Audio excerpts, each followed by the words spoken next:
अमानुष स्वरूपाची घटना ही घडली आहे। मातृत्व हा निसर्गाने दिलेला एक वात्सल्याचा मातृत्वाचा एक अधिकार स्त्रीला आहे आणि एक स्त्री प्रसूती करता जेव्हा दवाखान्यात जाते तेव्हा 5.5 तास जो नंगा नाच त्या ठिकाणी चालतो हा मानवतेला व्यवस्थेला काळिमा फासणार आहे।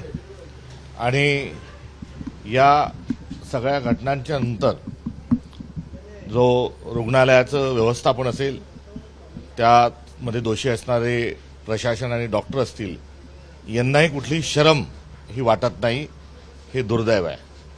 आणि ज्यांच्यावर सदोष मनुष्यवधाचा गुन्हा ताबडतोबीने दाखल झाला पाहिजे, उच्चस्तरीय चौकशी झाली पाहिजे अशी प्रशासनाकडून अपेक्षा असताना प्रशासनही कुठे ना कुठे हे प्रकरण दाबण्याचा प्रयत्न करतोय का अशी देखील शंका या निमित्तानं उपस्थित झाली।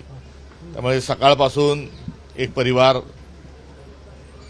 एका स्त्रीला घेऊन रुग्णालयात जातो, तिथून दुसऱ्या रुग्णालयात जातो, तिसरा जातो। हे सर्व जो घटनाक्रम आहे हा मन विषण्ण करणारा आहे। आणि हे कसं घडू शकतं?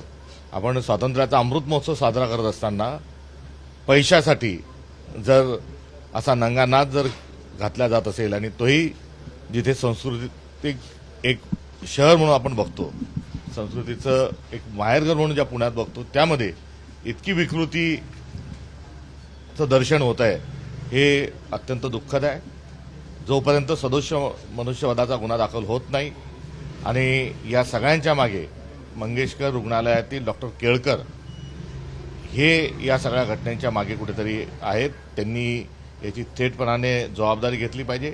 त्यांना प्रशासनाने बडतर्फ केलं पाहिजे, त्यांच्यावर गुन्हे दाखल केले पाहिजे। गटात सहभागी असल्याचाही त्यांच्यावर थेट स्वरूपाचा गुन्हा नोंदवला गेला पाहिजे, कारण त्यांनी पहिला फोन उचलला आणि पतीने सांगितलं की आम्ही शेत विकून पैसे भरतो, मात्र त्यावेळेस त्यांनी पहिल्या फोनला उत्तर दिलं आणि नंतर फोनही उचलले नाही। असं कसा एखादा माणूस, एखादा जबाबदार माणूस कसा वागू शकतो हे समजण्याच्या पलीकडे आहे। आणि जेव्हा आरोप जेव्हा फोन लावले तेव्हा डॉक्टर केळकर म्हणतात की मी ऑपरेशनमध्ये होतो, तर सीडीआर काढावा, डॉक्टर केळकरांचाही सीडीआर काढावा आणि भिसे यांचाही सीडीआर काढावा आणि एकदा दूध का दूध पाणी का पाणी होऊन जाऊ द्यावं। मात्र मुख्यमंत्री जे आहेत हे थेट या प्रकरणाला कुठेतरी रफादफा करण्याच्या प्रयत्नात आहेत का अशी शंका देखील आज त्यांचं प्रदीर्घ सगळा घटनाक्रम आणि त्यांच्या भावना जाणून घेत असताना ही एक अपेक्षा, हे एक प्रश्न हा निर्माण झाला। तुर्तास सांत्वनपर भेटी करता आलेलो असल्यामुळे यापेक्षा अधिक बोलणं या ठिकाणी योग्य होणार नाही। झालेली घटना ही पुन्हा कुठेही महाराष्ट्रात किंबहुना भारतात घडू नये आणि जो ट्रॉमा, जो आघात या परिवारावर झाला त्यातून दिलासा देण्याकरता, श्रद्धांजली अर्पित करण्याकरता आणि या संघर्षामध्ये आम्ही तुमच्यासोबत आहोत याची ग्वाही देण्याकरताच आज आम्ही या ठिकाणी आलेलो आहोत। सरकारने 3 समित्या स्थापन केल्या, त्यातल्या 2 समित्यांनी दीनानाथ रुग्णालयावर ठपका ठेवला आणि तिसऱ्या समितीची आता प्रतीक्षा आहे, माता मृत्यू अन्वेषण समिती। मात्र ही समिती कोणाला दोषी ठरवू शकत नाही, ही समिती फक्त अनालिसिस करते। पण सरकार सांगतंय ही समितीचा जोपर्यंत अहवाल येत नाही तोपर्यंत आम्ही काही करू शकत नाही। सरकार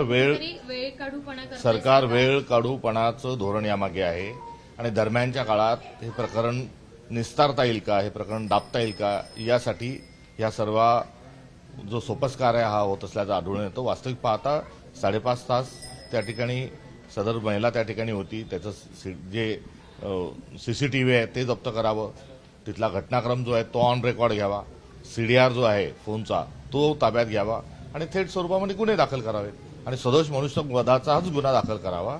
आणि हे सर्व करायचं नाही म्हणून हा सोपस्कार केला जातोय। ह्या प्रशासन जे आम्ही इतके दिवस एक राजकीय पक्षा नात्यानं आरोप करत होतो की हे सरकार मूक, बहिरं आणि आंधळ आहे, याचा दुर्दैवानं प्रत्यय याही प्रकरणात येत आहे। एबीपी माझा, उघडा डोळे बघा नीट।